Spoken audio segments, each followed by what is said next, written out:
আজি পবিত্ৰ ভাদ মাহৰ প্ৰথমটো দিন ৰাজ্যৰ সত্ৰ নামঘৰসমূহত আজিৰ পৰা মাহজোৰা কাৰ্যক্ৰমণিকাৰে আৰম্ভ হৈছে নাম প্ৰসংগ।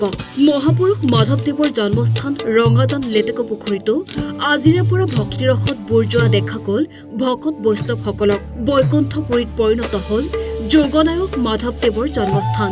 মহিলাসকলৰ সমূহীয়া নামেৰে মুখৰিত ৰঙাজান লেটেকু পুখুৰী অঞ্চলটোৰ ৰাইজৰ লগতে দূৰ দূৰণিৰ পৰা অহা যাত্ৰীসকলকো ভক্তিৰসত বিলীন হোৱা দেখা গ'ল। বৰ্তমান আমি উপস্থিত আছোঁ শ্ৰী শ্ৰী মাধৱদেৱ জন্মস্থান লেটেকু পুখুৰীত আৰু ইয়াৰ পৰাই মই সমস্তলৈকে মই আন্তৰিক শ্ৰদ্ধা নিবেদন কৰিছোঁ। ইতিমধ্যে আজি এক ভাদ, এই এক ভাদত এই শ্ৰী শ্ৰী মাধৱদেৱ জন্মস্থানৰ পৰম্পৰা অনুসাৰে ভদীয়া নামৰ আয়োজন কৰা হৈছে।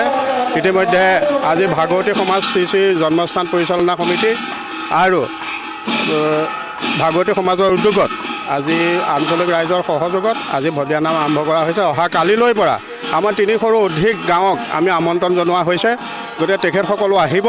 আমি এই সুযোগতে আমি এটা কথা জনাব বিচাৰিছোঁ যে আমি আমন্ত্ৰণ কৰা গাঁওসমূহৰ উপৰিও যদি কোনোবা গাঁও থাকি গৈছে আমি তাৰ বাবে আমি ক্ষমা বিচাৰিছোঁ। আহক, আপোনালোকো আহক, নিৰ্দিষ্ট সময়সূচী মতে আপোনালোকো আহক, ইয়াত নাম কৰক আৰু আমি সমস্তকে এই নামত অংশগ্ৰহণ কৰিবৰ বাবে আমি সমস্তকে নিমন্ত্ৰণ জনাইছোঁ। কৃষ্ণ। বান্দৰদেৱাৰ পৰা জয়ন্ত কুমাৰ হাজৰিকাৰ ৰিপৰ্ট, এনি ভাৰত 24।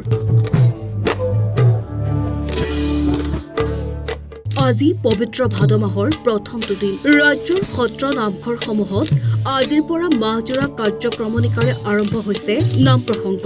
মহাপুৰুষ মাধৱদেৱৰ জন্মস্থান ৰঙাজান লেটেকু পুখুৰীতো আজিৰে পৰা ভক্তিৰসত বুৰ যোৱা দেখা গ'ল ভকত বৈষ্ণৱসকলক। বৈকুণ্ঠপুৰীত পৰিণত হ'ল যোগনায়ক মাধৱদেৱৰ জন্মস্থান। মহিলাসকলৰ সমূহীয়া নামেৰে মুখৰিত ৰঙাজান লেটেকু পুখুৰী অঞ্চলটোৰ ৰাইজৰ লগতে দূৰ দূৰণিৰ পৰা অহা যাত্ৰীসকলকো ভক্তিৰসত বিলীন হোৱা দেখা গ'ল। বৰ্তমান আমি উপস্থিত আছোঁ শ্ৰী শ্ৰী মাধৱদেৱ জন্মস্থান লেটেকু পুখুৰীত আৰু ইয়াৰ পৰাই মই সমস্তলৈকে মই আন্তৰিক শ্ৰদ্ধা নিবেদন কৰিছোঁ। ইতিমধ্যে আজি এক ভাদ, এই এক ভাদত এই শ্ৰী শ্ৰী মাধৱদেৱ জন্মস্থানৰ পৰম্পৰা অনুসাৰে ভদীয়া নামৰ আয়োজন কৰা হৈছে।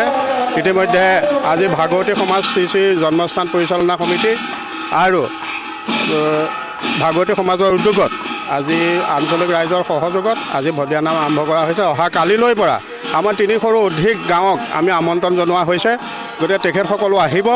আমি এই সুযোগতে আমি এটা কথা জনাব বিচাৰিছোঁ যে আমি আমন্ত্ৰণ কৰা গাঁওসমূহৰ উপৰিও যদি কোনোবা গাঁও থাকি গৈছে আমি তাৰ বাবে আমি ক্ষমা বিচাৰিছোঁ। আহক, আপোনালোকো আহক, নিৰ্দিষ্ট সময়সূচী মতে আপোনালোকো আহক, ইয়াত নাম কৰক আৰু আমি সমস্তকে এই নামত অংশগ্ৰহণ কৰিবৰ বাবে আমি সমস্তকে নিমন্ত্ৰণ জনাইছোঁ। কৃষ্ণ। বান্দৰদেৱাৰ পৰা জয়ন্ত কুমাৰ হাজৰিকাৰ ৰিপৰ্ট, এনি ভাৰত 24।